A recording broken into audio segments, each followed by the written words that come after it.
আমি Sikandar Abu Rakib express dot JS এর beginners টিউটোরিয়ালের এই পর্বে আজকে আপনাদের নতুন কিছু জিনিস দেখাবো।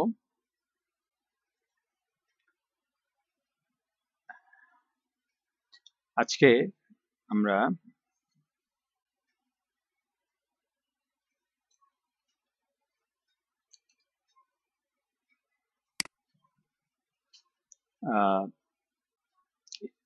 যেটা দেখাবো প্রথমে সেটা হচ্ছে আমরা যখন কোনো অ্যাপ স্টার্ট করি, like note app dot JS এবং আমাদের এখানে লোকাল হোস্ট 3000 দিলাম, তাহলে আমাদের হ্যালো এক্সপ্রেস কথাটা আসলো। এখন আমরা যদি app.js ফাইলে কোনো চেঞ্জ নিয়ে আসি, তাহলে প্রত্যেকটি সময় আমাদের এখানে সার্ভারটা রিস্টার্ট করতে হয়। এটা না করে আমরা যদি অল্টারনেটিভলি একটা প্যাকেজ ইনস্টল করি, লাইক npm install nodemon প্যাকেজটা ইনস্টল করলে আমাদের যেটা সুবিধা হবে সেটা হচ্ছে যে আমরা একটু দেখে নিই প্যাকেজটা এসছে কিনা। হ্যাঁ, এসে গেছে নটবন।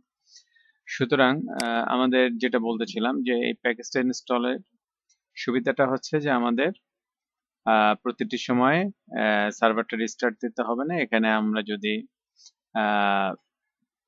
app.js ফাইল কোনো চেঞ্জ করি, তাহলে প্রতিটি সময় আমাদের রিস্টার্ট দিতে হবে না। ফর এক্সাম্পল, আমরা সেক্ষেত্রে আমরা নোড স্পেস app.js না লিখে আমরা লিখব nodemon app.js।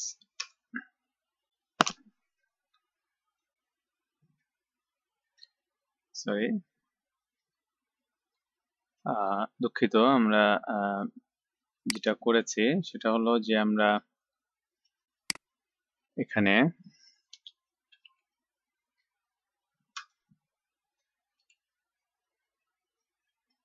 গ্লোবালি নোডমনটা আমরা সিস্টেমের জন্য গ্লোবালি ইনস্টল করে নিলাম। অর্থাৎ আমরা আমাদের গ্লোবালি যদি ইনস্টল করি, তাহলে আমাদের যে কোনো ফোল্ডারে, প্রজেক্টের যে কোনো ফোল্ডার থেকে আমরা এই মডিউলটা ইউজ করতে পারবো।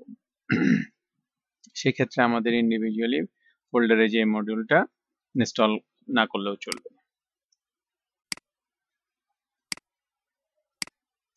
তো আমরা যদি এখানে লিখি যে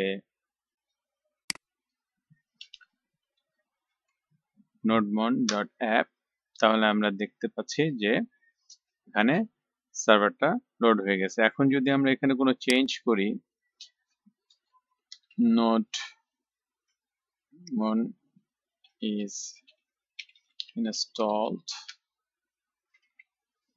এবং এটা যদি সেভ করি, তাহলে দেখুন অটোমেটিক্যালি সে সার্ভারটা রিস্টার্ট করে নিচ্ছে এবং আমাদের ম্যানুয়ালি সার্ভারটা রিস্টার্ট করতে হচ্ছে না। তো এই হচ্ছে আমাদের নোডমন module.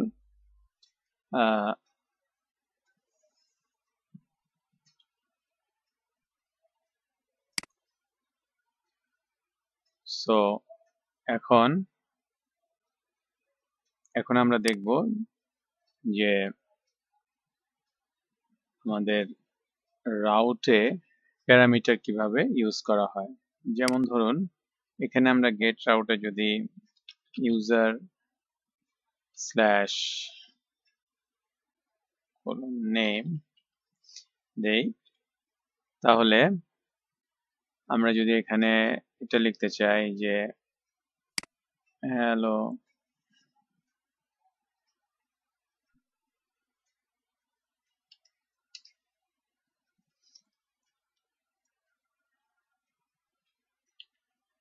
request params name,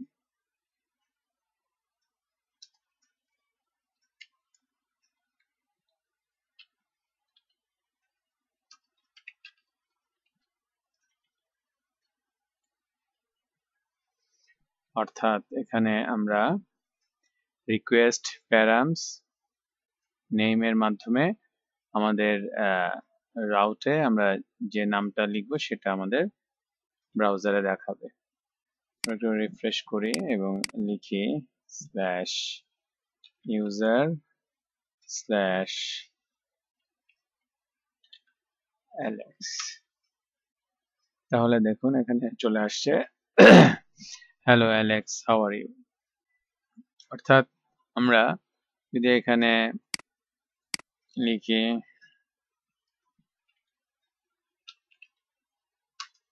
sender, সেটা চলে আসতেছে। আমরা এখানে যেটা লিখবো এখানে সেটাই চলে আসবে। এইভাবে আমরা বেসিক্যালি এটা বেশি করে ইউজ হয়, যেটা আমরা বলেছিলাম যে এইচটিটিপি রিকোয়েস্ট ভার্বের পুট এবং গেট রিকোয়েস্ট ইউজ হয়, যেমন অ্যাপ ডট গেট রাউট, ধরুন API slash employees slash ID.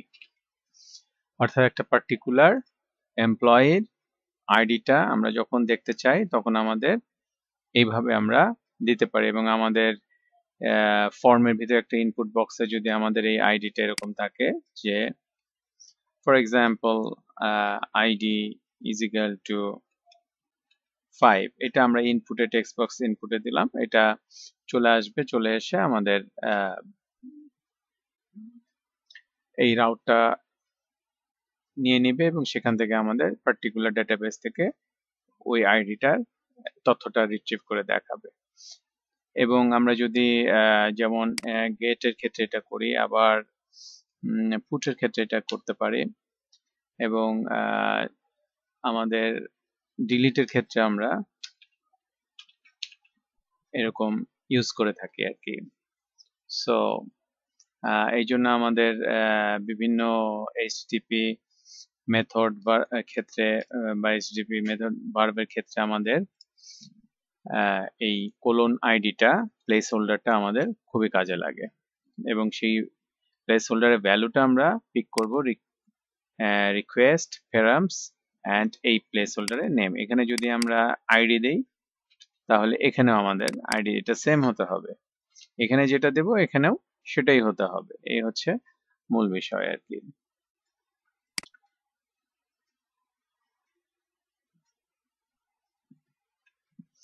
তো এটা আমরা দেখলাম যে কিভাবে আমাদের রিকোয়েস্ট প্যারামস ইউজ করতে হয়।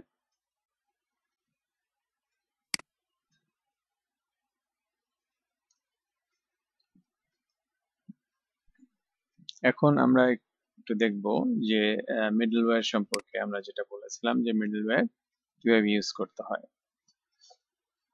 মিডলওয়্যার হচ্ছে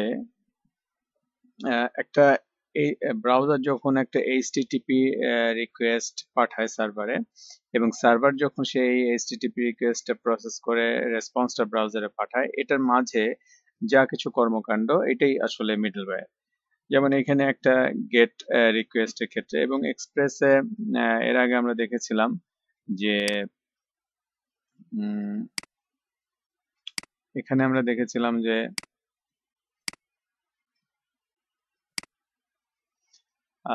স্ট্যাটিক অ্যাপ ইউজ, এইটা একটা বিল্ট ইন মিডলওয়্যার এক্সপ্রেসের।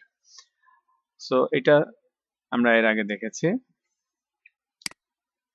তারপরে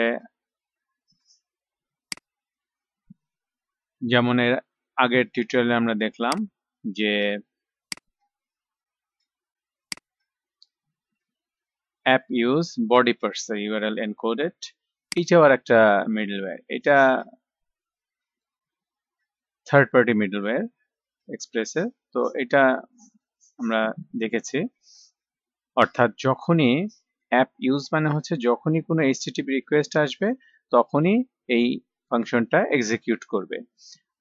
তো এটাই হচ্ছে অ্যাপ ইউজের মূল বিষয়। তো এখন আমরা দুরকম মিডলওয়্যার দেখেছে বললাম যে এটা হচ্ছে আমাদের থার্ড পার্টি মিডলওয়্যার, এবং আগেরটা যেটা বললাম সেটা হচ্ছে আমাদের বিল্ট ইন মিডলওয়্যার। তো এখন আমরা একটু দেখব যে কিভাবে আমরা কাস্টমাইজ মিডলওয়্যার ইউজ করতে পারি। সেক্ষেত্রে কাস্টমাইজ মিডলওয়্যারটা হচ্ছে যে আমরা আমাদের মতো করে মিডলওয়্যারটা তৈরি করবো, সেটা থার্ড পার্টিও না, সেটা বিল্ট ইনও না। সেটা কিভাবে করব? সেটা এভাবে করতে পারি, var যেমন ধরুন একটা ফাংশনের নাম দিচ্ছি log ফাংশন রিকোয়েস্ট রেসপন্স এবং নেক্সট। এখানে আমরা লিখে দিচ্ছি কনসোল লগ যে কোনো কিছু একটা, this is custom middleware, something like this. আচ্ছা, সো এখন যেটা আমরা করব, এবং এই মিডলওয়্যারের পরে লিখতে হবে নেক্সট। তার মানেটা হচ্ছে যে এখানে যদি আমরা নেক্সট না দিই তাহলে যেটা হবে যে এখানে এসে হ্যাঙ্গিং হয়ে যাবে আর কি, প্রসিড করবে না সামনে। আর এই মিডলওয়্যারটা ইউজ করব কিভাবে? যেমন আমরা যে গেট রিকোয়েস্টটা ব্যবহার করেছি, গেট রিকোয়েস্টে কলব্যাক ফাংশনের আগে আমরা লগ ফাংশনটা নামটা লিখে দিলাম। তার মানে হচ্ছে যখনই কোনো এইচটিটিপি রিকোয়েস্ট আসবে, যেমন এইচটিটিপি গেট রিকোয়েস্ট আসলে সে এই রাউট ধরে যখন আসবে তখন এই কলব্যাক ফাংশনটা এক্সিকিউট করার আগে সে লগ ফাংশনটা যাবে, এবং লগ ফাংশনটা যে সে লগ ফাংশনের ভিতর যে কাজটা আমরা করতে বলছি সেটা সে করার চেষ্টা করবে। আসুন দেখি আমাদের কাস্টম মিডলওয়্যারটি কিভাবে কাজ করে। যেমন আমরা এখানে রুটে আমাদের যেহেতু এখানে রুট রাউটটা দেখানো হয়েছে, আমরা রুট রাউটে যাই এবং দেখেন এখানে হ্যালো কথাটা চলে এসছে, এবং এখানে this is a custom middleware কথাটা চলে আসছে। তার মানে এটা হচ্ছে যখনই আমরা গেট রিকোয়েস্ট কল করব তখনই আমাদের এই মিডলওয়্যারটা ইউজ করা হবে। এখন যদি আমি এখানে এটা না দিতাম তাহলে এটা মাঝপথে হ্যাঙ্গিং হয়ে থাকতো আর কি। তো এইভাবে আমরা এই কাস্টম মিডলওয়্যার ব্যবহার করতে পারি, এবং এটা লক ফাংশনটা এভাবে আলাদাভাবে না দিয়ে আমরা যদি এভাবে দেই, যেমন আমি সরাসরি ফাংশনটা কপি করে এখানে লিখে দিতে পারি,